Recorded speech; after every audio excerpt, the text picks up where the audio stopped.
British illustrator and cartoonist Alfred Lee was born the son of a prosperous farmer in 1882 in Thorpe Achurch in rural Northamptonshire.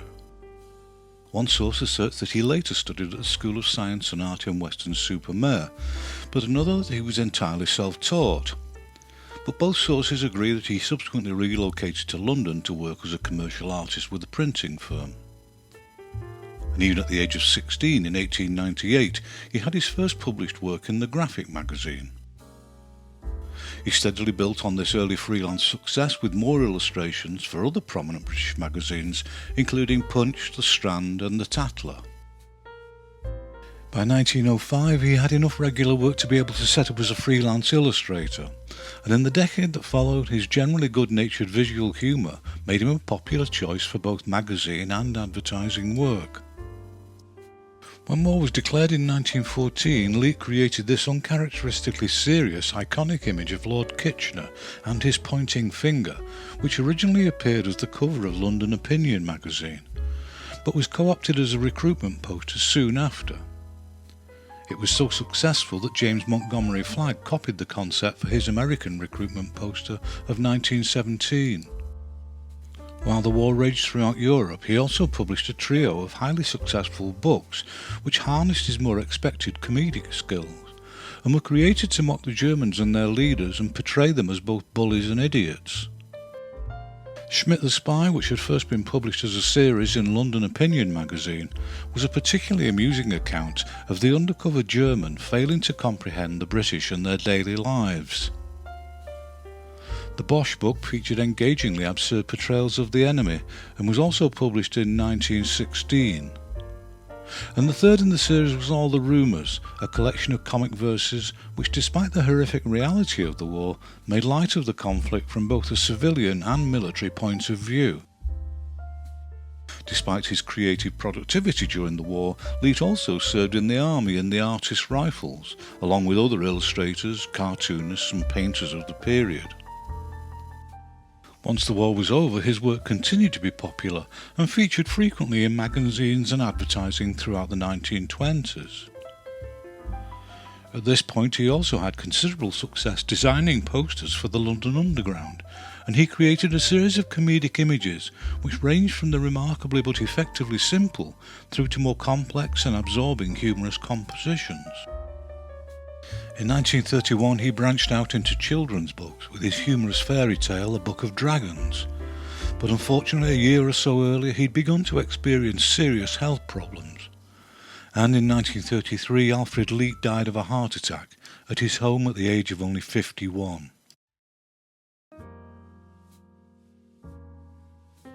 Ludwig Kainer was born in Munich in 1885 and initially studied medicine before turning to a career in art and illustration.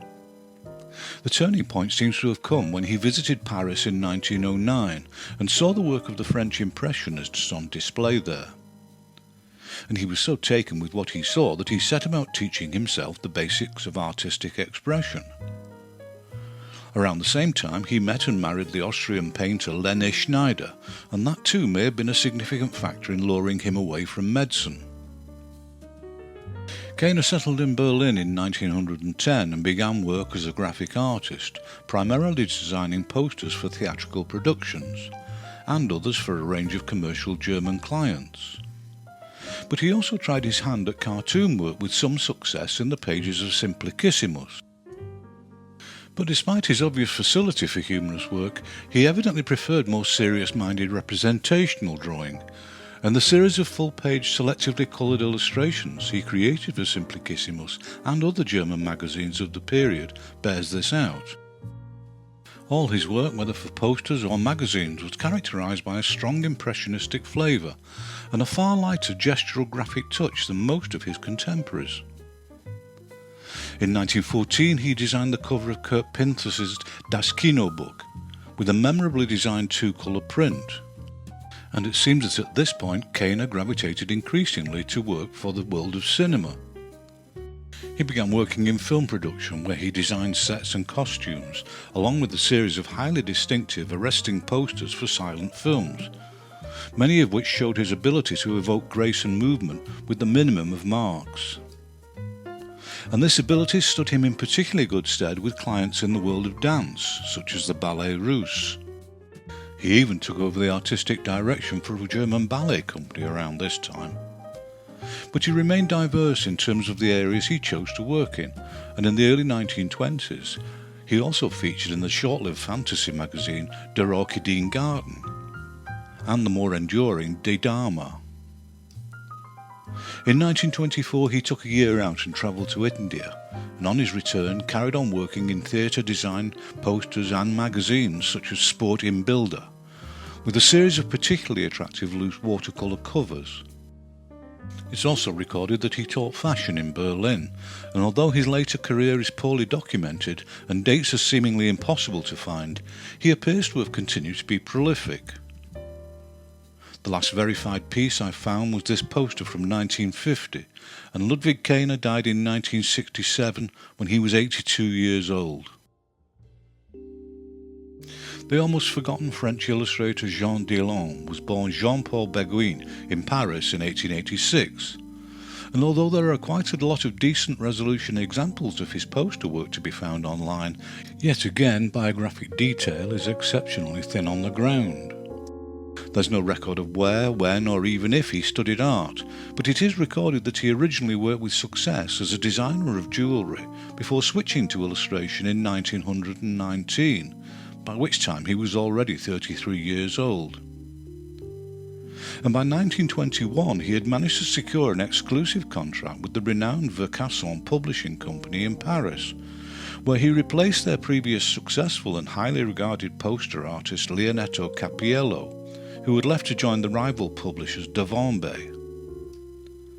In many ways Dillon was the ideal replacement for Cappiello because the two were particularly close in stylistic terms and in their general approach to composition, and both favoured the use of single figures which were frequently set against plain dark backgrounds for maximum impact. Dillon's drawn style was sketchier than that of Cappiello, and his work particularly embraced the potential and constraints inherent in drawing for traditional stone lithography, despite the fact that it would have been perfectly feasible to create the images as paintings and have them reproduced in full colour. But Dillon obviously relished producing his gestural expressive drawings with wax crayon and building up the coloured areas in subsequent print runs, precisely as Jules Chéret and others had done some 50 years earlier. In Dillon's posters, background details were a complete irrelevance, and reality, despite the believability of his subject's anatomy, was never something he troubled himself with.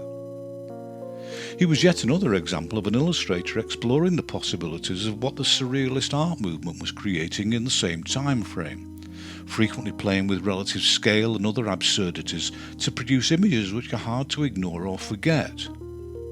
In that, they were ideal for the purposes of poster advertising.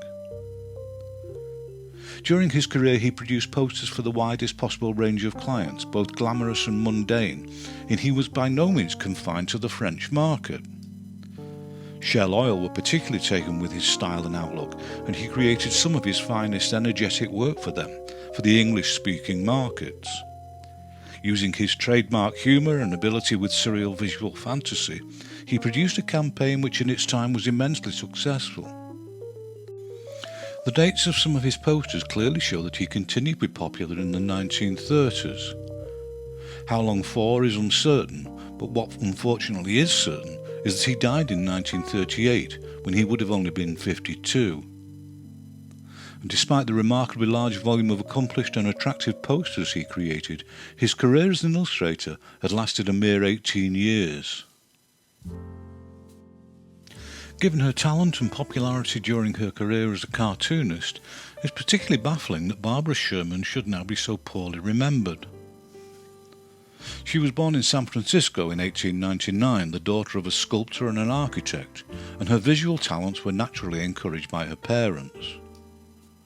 She later went on to study at the California School of Fine Arts, and while still a student in 1921, she illustrated A City of Caprice, written by Neil Compton Wilson. For this book, she created a series of suitably serious-minded etchings, which were completely unlike her later work. Once she'd completed her studies, she moved to New York at the age of 26 in the hope of starting a career in illustration. As luck would have it, the New Yorker magazine had only recently been launched, and she began working for them as both a writer and cartoonist within its first few months of existence. Her debut cover and a couple of others from the same time were created to resonate with the flat Art Deco look popular in the New Yorker and some other American magazines. And the same was true of her early monochromes, but she quickly discarded the style in favour of her own innately more gestural and sketchy approach. In her time with the New Yorker, which would be the best part of 2 decades, she only created a total of 8 covers, but the later examples were all agreeable situation comedies, which, like her gags, were created with loosely applied washes and ink line. And this was the technique which defined her work. And in the following decades, Sherman was responsible for over 600 cartoons published in the magazine. And such was the level of her humorous creativity that alongside her own prolific output, she was happily supplying written jokes for other cartoonists to draw. She didn't confine herself to working exclusively for the New Yorker, and in the 1930s she also created covers and illustrations for other magazines, including appearances in both Life and its humorous rival Judge. Wherever they were published, her drawings were loose but always expressive, and almost invariably about modern American women, and their frequently low opinion of the male of the species. Nevertheless, all aspects of the female personality were explored, apparently dispassionately, and they depicted strong and assertive through to dim-witted and flighty in roughly equal measure. Her facility and popularity for depicting human relations was such that advertisers were keen to engage her, and over the decades she created quite a few illustrations for successful press ad campaigns. She stayed with the New Yorker up to 1944 and subsequently went on to become equally indispensable to Esquire magazine, and was by now working almost exclusively in full colour. In the same year she also began contributing to Pictorial Review, for whom she created a highly popular series featuring her girly characters titled Sherman's Sallies, which ran successfully for 13 years up to 1957. How she spent her later years is unrecorded, but there is no more evidence of drawn or painted work after her series in the Pictorial Review ended. It is known that most of her life had been spent as an itinerant, moving from location to location, and it was only in her later life that she settled down at a fixed address, when she moved to New Jersey. She quickly became forgotten and died at the age of 79 in 1978, an event recorded in a pathetic 4-line obituary in a New Jersey newspaper. And on that somewhat depressing note we end this instalment. More are on their way, so I hope to see you soon.